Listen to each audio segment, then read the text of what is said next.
Mumbai Indians జట్టు ముక్కలైందా? One family అనే tag line కు తగినట్టుగా ఆ జట్టు లేదా? ఆల్ ఈస్ వెల్ అనుకునే పరిస్థితుల్లో లేవా? ప్లేయర్లు బయటకు ఒకలా లోపల మరోలా ఉన్నారా? చేంజింగ్ రూమ్ లో గ్రూపులుగా విడిపోతున్నారా అంటే అవుననే చర్చ జరుగుతోంది. గ్రూపులుగా విడిపోయినందునే సరైన ఫలితాలు రావడం లేదనే కామెంట్స్ వినిపిస్తున్నాయి. తాజాగా ఇదే అంశంపై ఆస్ట్రేలియా మాజీ కెప్టెన్ మైకెల్ క్లార్క్ కూడా బాంబు పేల్చాడు. చేంజింగ్ రూమ్ లో డిఫరెంట్ గ్రూపులున్నాయేమో అనిపిస్తోందన్నాడు. ముంబై ఇండియన్స్ జట్టుగా ఆడట్లేదని కామెంట్ చేశాడు. ఏ జట్టైనా విజయాలు సాధించాలంటే వ్యక్తిగత ప్రదర్శనలు కీలకం కాదన్నాడు. టీంగా రాణిస్తేనే విజయాలు సాధిస్తాయన్నాడు.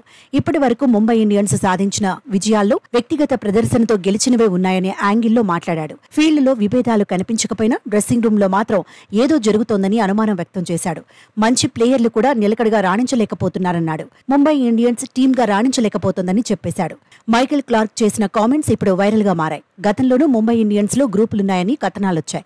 కానీ ఇప్పుడు మాజీ క్రికెటర్ మైకెల్ క్లార్క్ చేసిన కామెంట్స్ తో ముంబై అభిమానులు వర్రీ అవుతున్నారు. 5 సార్లు ఛాంపియన్ గా నిలిచిన జట్టు ఇదేనా అని చర్చించుకుంటున్నారు. అసలు కెప్టెన్సీ మార్పుతోనే ఈ విభేదాలని తేల్చి చెబుతున్నారు. జట్టులో బూమ్రా, సూర్యకుమార్ యాదవ్ వంటి సీనియర్లను కాదని పాండ్యాను గుజరాత్ టైటాన్స్ నుంచి ఎందుకు తీసుకొచ్చినట్టని ప్రశ్నిస్తున్నారు. అంతర్జాతీయ టీ20లో కెప్టెన్ గా బూమ్రా, సూర్య కూడా రాణించారని గుర్తు చేస్తున్నారు. ఐర్లాండ్ టూర్లో జస్ప్రీత్, సౌత్ ఆఫ్రికా టూర్లో స్కై ఆకట్టుకున్నారని చెబుతున్నారు. అయినా రోహిత్ నే కెప్టెన్ గా కొనసాగిస్తే బాగుండేదంటున్నారు. అంతర్జాతీయ క్రికెట్ లో హిట్ మ్యాన్ ఫామ్ లో ఉన్నాడని చెబుతున్నారు.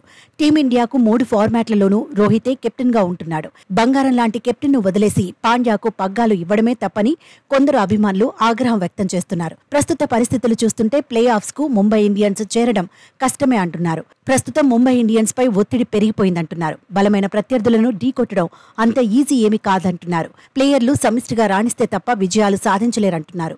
ఐపీఎల్లో ముంబై అంటేనే ఓ బ్రాండ్ అంటున్నారు. ఇప్పుడు ఆ ఇమేజ్ కు డ్యామేజ్ అయ్యే పరిస్థితులు ఉన్నాయని అభిమానులు బాధపడుతున్నారు.